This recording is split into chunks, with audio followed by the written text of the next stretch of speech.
Buenas noches otra vez, mis hermanos. Vamos a volver al Salmo 46. Salmo 46, vamos a leerlo una vez más, todo el Salmo. Dios es nuestro amparo y fortaleza, nuestro pronto auxilio en las tribulaciones. Por tanto, no temeremos aunque la tierra sea removida y se traspasen los montes al corazón del mar. Aunque bramen y se turben sus aguas y tiemblen los montes a causa de su braveza. Del río sus corrientes alegran la ciudad de Dios, el santuario de las moradas del Altísimo. Dios está en medio de ella, no será conmovida. Dios la ayudará al clarear la mañana. Bramaron las naciones, titubearon los reinos, dio él su voz, se derritió la tierra. Jehová de los ejércitos está con nosotros, nuestro refugio es el Dios de Jacob. Venid, ved las obras de Jehová, que ha puesto asolamientos en la tierra, que hace cesar guerras hasta los fines de la tierra, que quiebra el arco, corta la lanza y quema los carros en el fuego. Estad quietos y conoced que yo soy Dios. Seré exaltado entre las naciones, enaltecido seré en la tierra. Jehová de los ejércitos está con nosotros, nuestro refugio es el Dios de Jacob. Que el Señor bendiga nuestras vidas por medio de la lectura de su palabra.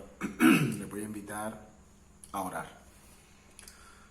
Señor y Dios, una vez más venimos delante de tu presencia agradecidos por tus bondades, por tus misericordias,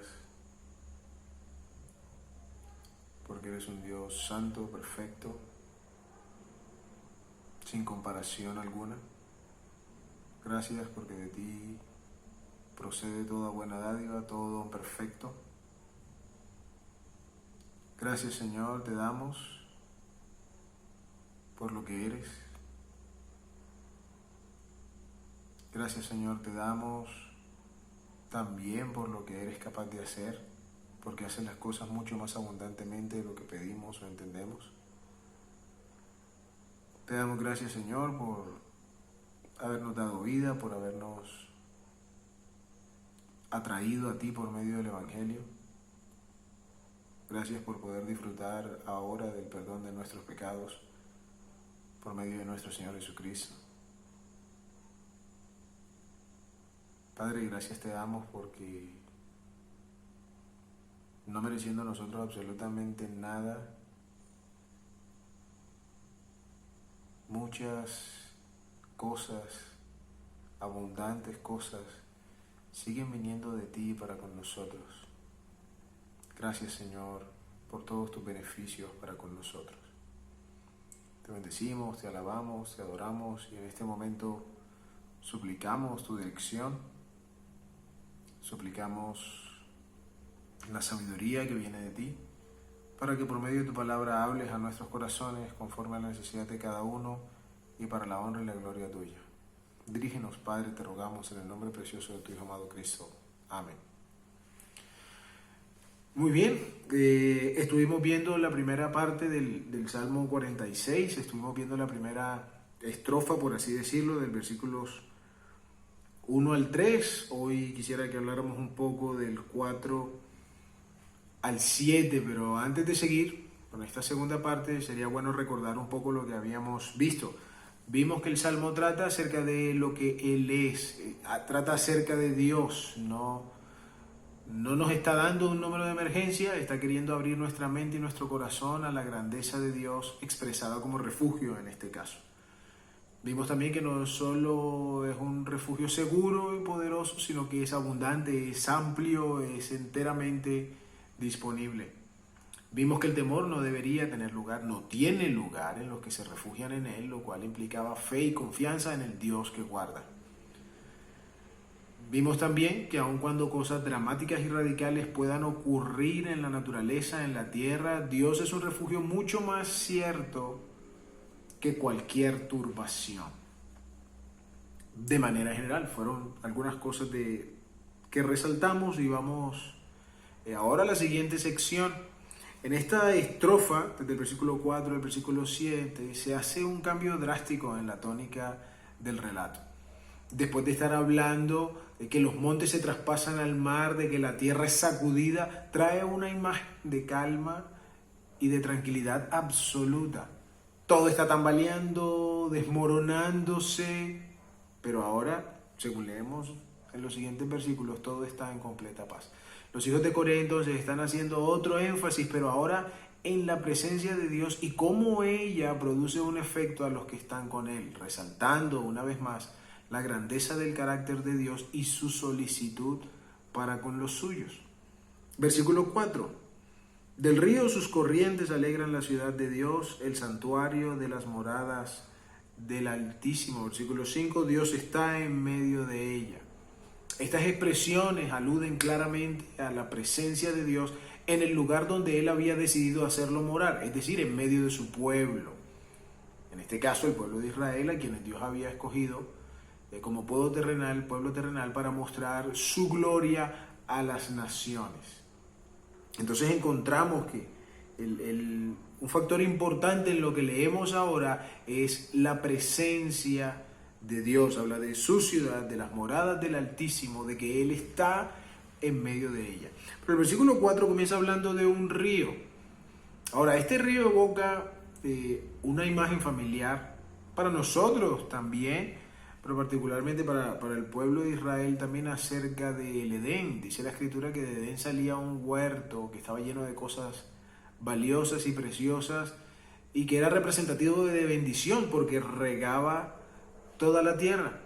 También este río nos hace pensar, evoca aquellas palabras que aparecen en Apocalipsis de un río que sale del trono de Dios y del Cordero y que tiene una connotación similar. Este río entonces es una manera de expresar la bendición que fluye de la presencia misma de Dios, de la plenitud que trae la presencia suya en medio de su pueblo. Del río sus corrientes alegran la ciudad de Dios. Como decíamos ahorita, ante el dramatismo de los versos anteriores, quienes tienen su refugio en Dios son los que están en su presencia.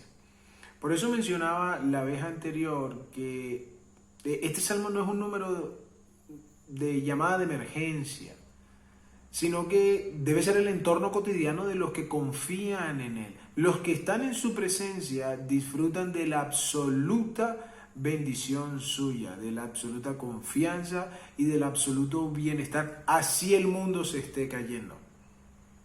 Así las cosas a nuestro alrededor estén cayéndose a pedazos, nosotros podemos disfrutar de una absoluta y completa confianza en el Señor. En el Salmo 27:3, la Escritura dice: aunque un ejército acampe contra mí, no temerá mi corazón. Aunque contra mí se levante guerra, a pesar de ello, estaré confiado.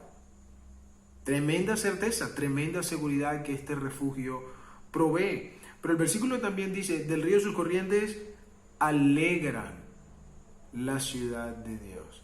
La presencia de Dios trae gozo, no importa las circunstancias. Trae regocijo, como decíamos, aun cuando el mundo se cae, aun mientras la tierra es sacudida. Ahora, un par de salmos pertinentes a esto que me gustan mucho. Uno es el Salmo 36:8, donde dice: se sacian de la abundancia de tu casa y les das beber del río de tus delicias. Una imagen similar a la que aparece aquí. Y el otro es el Salmo 16:11, quizá más conocido, que dice: me darás a conocer la senda de la vida. En tu presencia hay plenitud de gozo, en tu diestra deleites para siempre. Una imagen de la bendición de Dios para los que están en su presencia. Como la presencia de Dios trae bienestar, bendición, plenitud a los que están con Él, a los que están cerca de Él. Versículo 5. Dios está en medio de ella, no será conmovida. Dios la ayudará al clarear la mañana. Hay dos cosas importantes en este versículo. Una es que la sola presencia de Dios en medio de ella garantiza la estabilidad de la ciudad de Dios. De hecho, la palabra removida que encontramos en el versículo 2, sacudida, aparece dos veces más en este canto. La segunda es aquí donde estamos leyendo en el versículo 5, que para nosotros fue traducida conmovida. No será conmovida, no será sacudida. Mientras que la misma tierra podría ser o pueda ser sacudida, la presencia de Dios garantiza total estabilidad. Qué maravillosa verdad, hermanos. Los que confían en Dios y su presencia con ellos no son sacudidos, no somos sacudidos.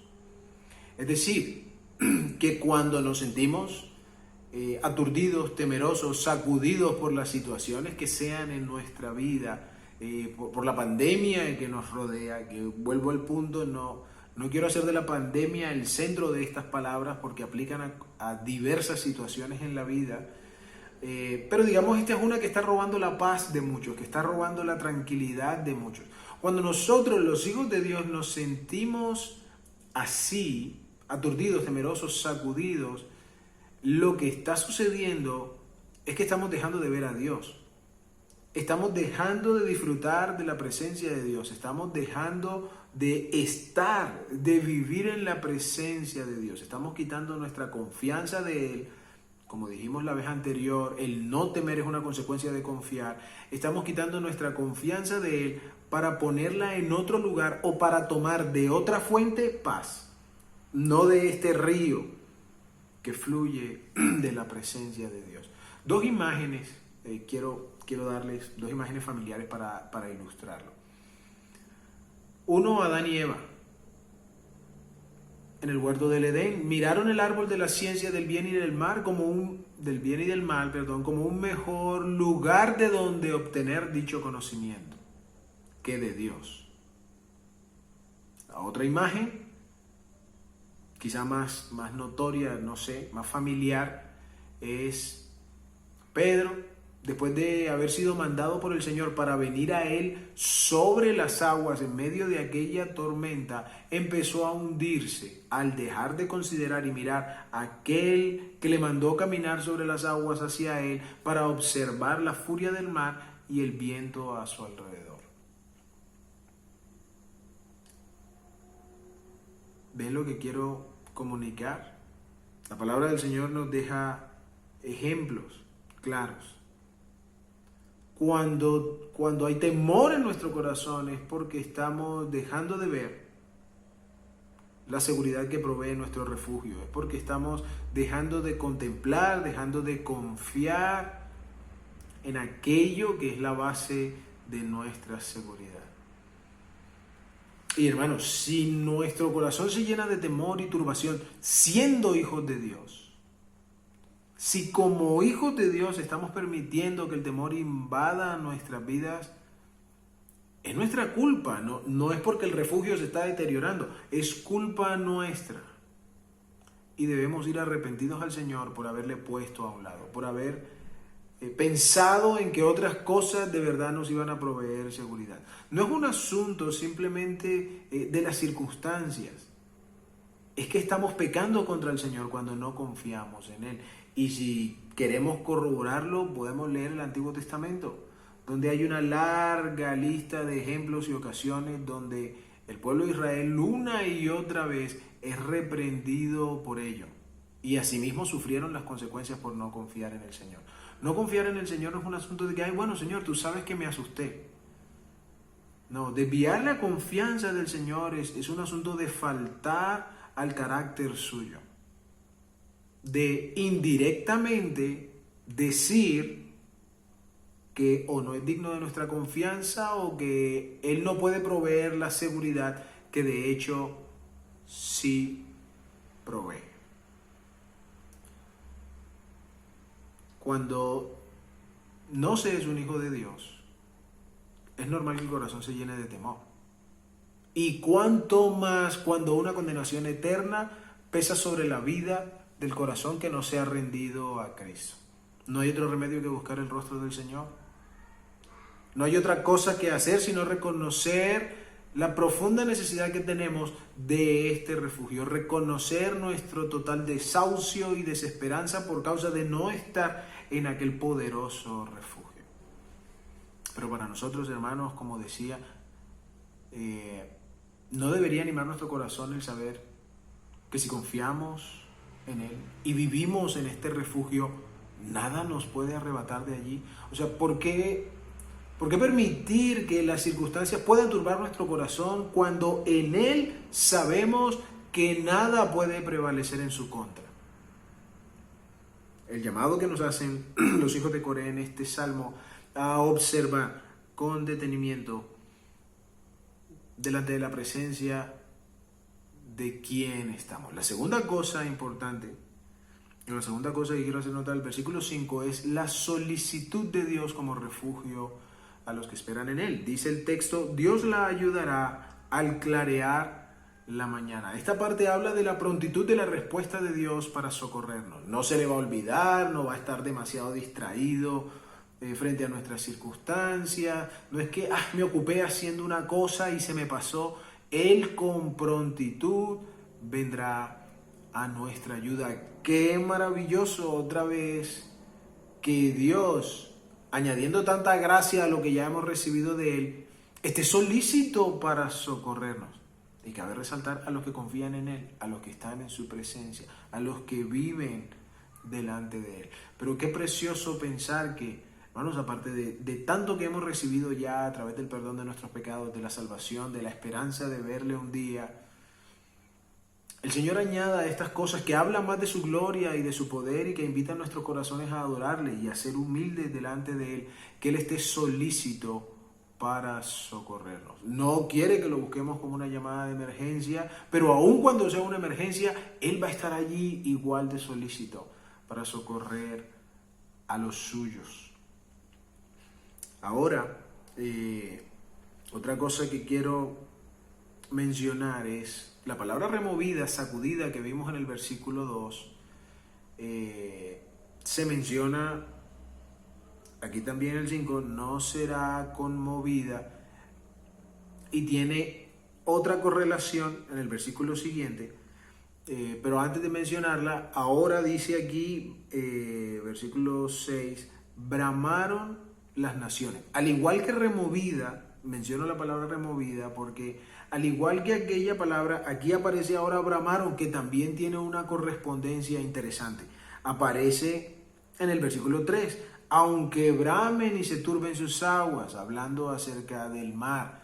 La palabra significa hacer ruido, ser bullicioso, rugir, hablando de las aguas del mar. Aquí ahora hablando de las naciones, bramaron las naciones, hacen ruido, gimen las naciones, y dice, titubean los reinos. Y es la tercera vez que la palabra sacudir aparece aquí. Es la misma, pero en nuestra versión Reina Valera se tradujo con 3 palabras distintas. Aquí dice, se sacuden los reinos, titubean los reinos. Es la tercera vez que la palabra sacudir aparece. En el versículo 2 hablando de la naturaleza, aquí hablando de la gente, de los pueblos, las naciones rugen, gimen y se tambalean, se estremecen los reinos. ¿Por qué o cuándo? Dio Él su voz, se derritió la tierra. Cuando Dios da su voz. La expresión bramar, entonces, que es la otra que estaba mencionando, tiene su correspondencia con esta parte de dio Él su voz. No es la misma palabra. El bramaron del versículo 3 y el bramaron del versículo 6 de la primera frase que leímos es igual, pero aquí en dio Él su voz no está diciendo bramó Él también, no es la misma palabra que hacer ruido o rugir, pero la idea que trae se compara con esta expresión. Hace ruido la tierra, hace ruido el mar, los montes, hacen ruido las naciones, pero cuando Dios habla, por decirlo de otra manera, cuando Él hace ruido, pero aquí el sentido no es hacer ruido, aquí el sentido es poner, establecer. Cuando Él entrega su voz, no hay quien le pueda resistir. La tierra se derrite. Es el sentido. Aunque la catástrofe natural pudiera ser complicada, pudiese ser atemorizante, aunque el ruido de las naciones, aunque el gemir de las naciones pudiese ser atemorizante, mayor temor debe producir la voz de Dios, porque cuando Él habla no hay quien le pueda resistir. De hecho, si volvemos a una de las cosas que ahorita mencionaba, dice la Escritura que el Señor, levantándose, reprendió al viento y al mar y dijo: calla, enmudece. Y cesó el viento y se hizo grande bonanza. Y no dice que la tormenta se fue yendo y que a la voz del Señor la misma naturaleza respondió inmediatamente. Entonces, estos versículos 4 al 6 nos están dejando como referencia que los cambios que Dios puede producir son dramáticamente superiores que cualquier cosa que la naturaleza o que las naciones pudiesen hacer. El absoluto poder que Él tiene para cambiar las cosas según su beneplácito, ya sea como para traer bendición, del río sus corrientes alegran la ciudad de Dios, para traer plenitud, para traer paz, así como para hacer derretir, usando la expresión de esta, para hacer derretir todas las cosas, es decir, para hacer sucumbir todo bajo su poder. Y es lo que dice la Escritura en Corintios y en otras partes del Nuevo Testamento, que llegará el momento, y aún en el Antiguo, que llegará el momento cuando todas las cosas serán absolutamente sujetas al Señor y Él reinará sobre todo. Entonces, ¿por qué temer? ¿Cómo no confiar en tal refugio que nadie puede resistir? ¿Cómo no someterme a la protección, a la seguridad que este refugio ofrece cuando Dios, que es el refugio, no puede ser resistido por nadie? Cuando Él da su voz, no hay quien se resista. Versículo 7 ahora entonces. El versículo 7, como mencioné la vez anterior, y el versículo 11 hacen una especie de coro dentro de la canción, dentro del cántico. El 7 y el 11 son el coro, se repiten exactamente en los dos versículos. Y con razón encontramos este coro aquí, o sea, con razón encontramos de esta expresión a la cual nos invito a que nos unamos declarando con fe y seguridad: Jehová de los ejércitos está con nosotros, nuestro refugio es el Dios de Jacob. ¿Cómo no vivir en esta fortaleza? ¿Cómo no habitar en su presencia a la luz de lo que hemos leído? Ni el mar, ni la tierra, ni las naciones pueden prevalecer contra este refugio. Y no solo eso, sino que este refugio como tal provee una plenitud, una bendición, una paz, una certeza o una seguridad que de ninguna otra manera podríamos encontrar aparte de Él. Y hay dos connotaciones aquí que quisiera mirar antes de concluir esta parte. El uso de la expresión Jehová de los ejércitos es muy común en el Antiguo Testamento, la que aparece aquí, Jehová de los ejércitos. Aparece muchas más de 200 veces en el Antiguo Testamento. Pero en los Salmos es una expresión que solo ocurre 15 veces. E interesantemente, en el libro de los Salmos la expresión Jehová de los ejércitos no es muy común. Se habla de Dios, de Señor, hay muchas formas de referirse a Él con Jehová mismo, pero solo. Pero no se dice Jehová de los ejércitos, porque Jehová de los ejércitos generalmente es un nombre que se usa para los juicios de Dios, para hablar de las victorias en sus guerras, o para hablar del poderío con el que Dios puede actuar, su autoridad, etc.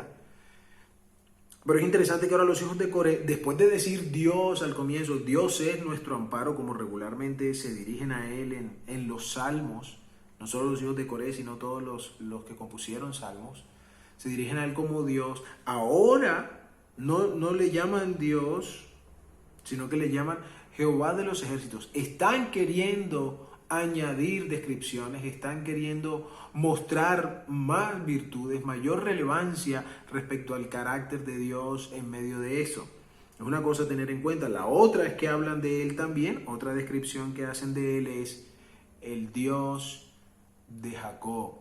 Y aunque de pronto en el ámbito judío es muy común el uso de la expresión, atrás también habló de la ciudad de Dios, de la santa morada del Altísimo, lo cual nos lleva a un par de pensamientos. Entonces, en conclusión, que voy a mencionar.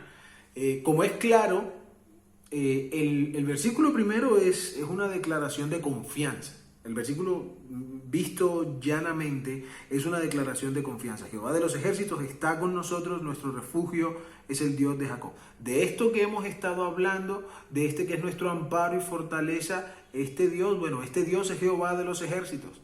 Es poderoso, es el jefe de batalla. Y es el Dios de Jacob y es nuestro refugio. Aquí la palabra se me pasaba por alto.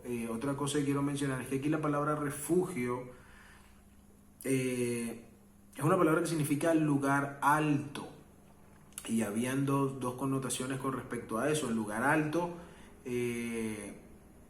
se usaba también en tiempos de guerra o en el ámbito de la guerra, porque dada la geografía de Israel, cuando venía una guerra, el que estaba posicionado en un lugar alto tenía cierta ventaja.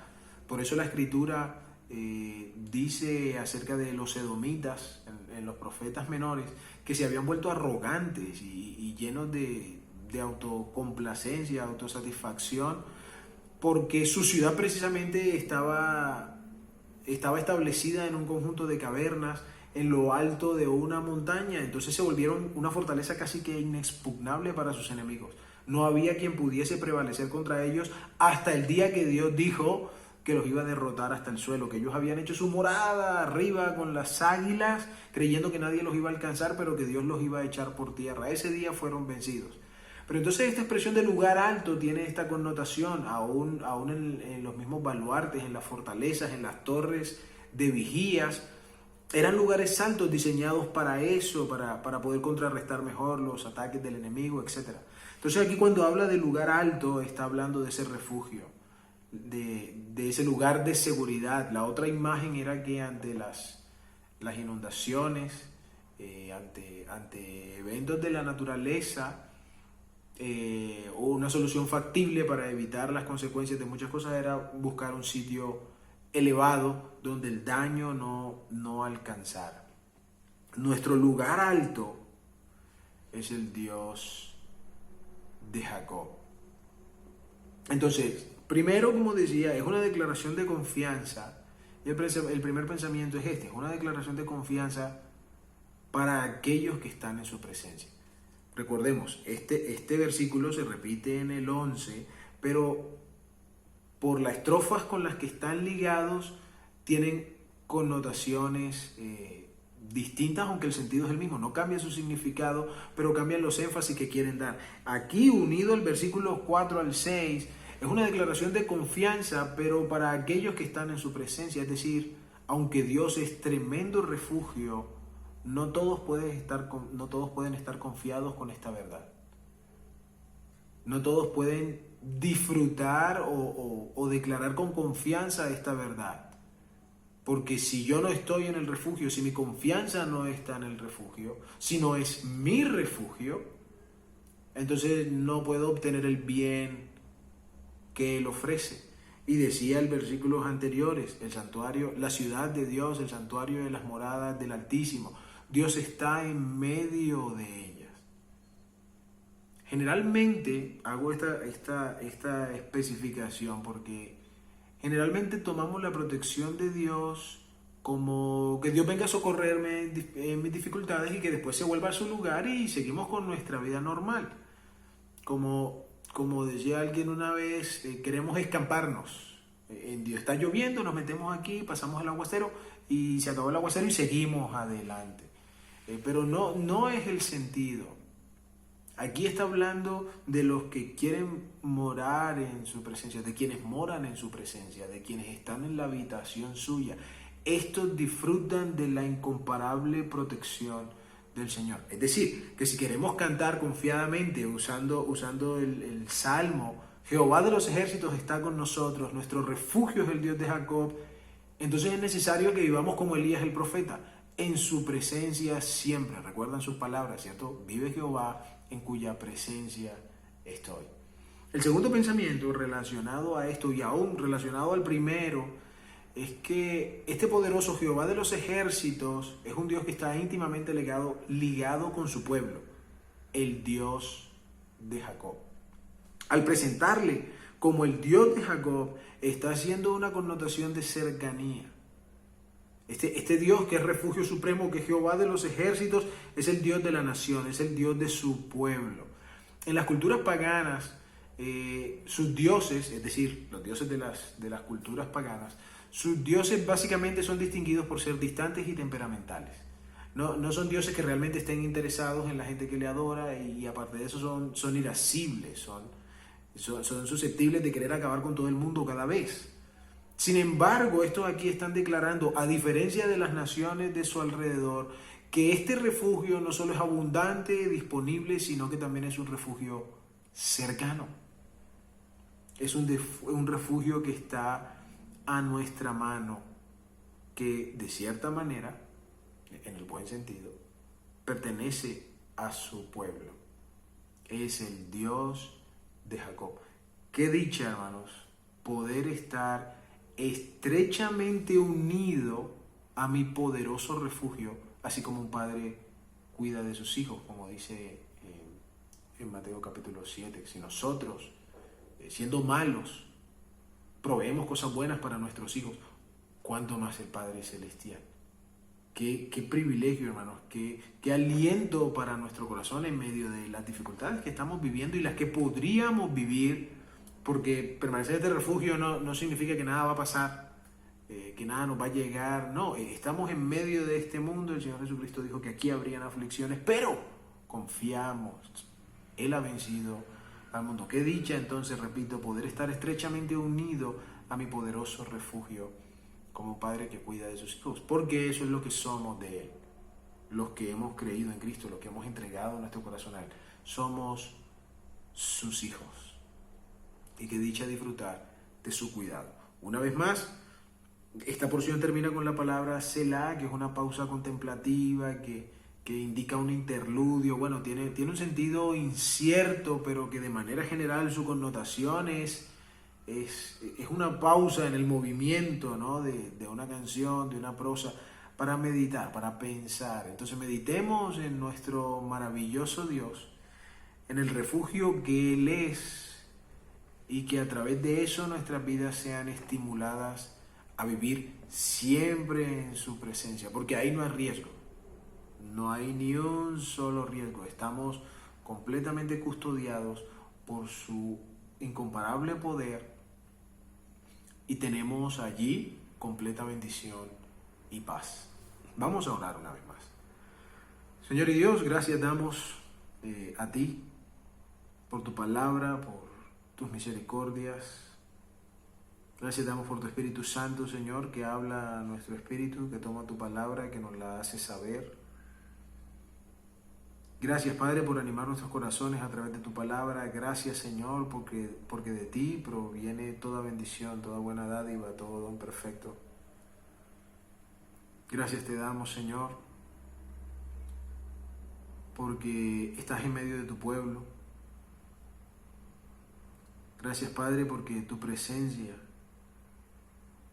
provee completa estabilidad para nosotros. De hecho, nuestro Señor Jesucristo, encomendándonos al cumplimiento de su ministerio, de la extensión de su ministerio en este mundo, dijo: yo estoy con vosotros todos los días hasta el fin del mundo. Padre, cuánta diferencia hace tu presencia en la vida del ser humano, y gracias te damos por haberte acercado a nosotros, y rogamos aún por aquellos que están alejados de ti, alejados de la luz, para que rindan sus corazones ante nuestro precioso Salvador. Gracias te damos, Señor, por este tiempo, por tu palabra, y rogamos tu bendición sobre nuestras vidas. En el nombre precioso de tu Hijo amado Cristo Jesús. Amén. Hermanos, que el Señor les bendiga y hasta una próxima oportunidad. Hasta luego.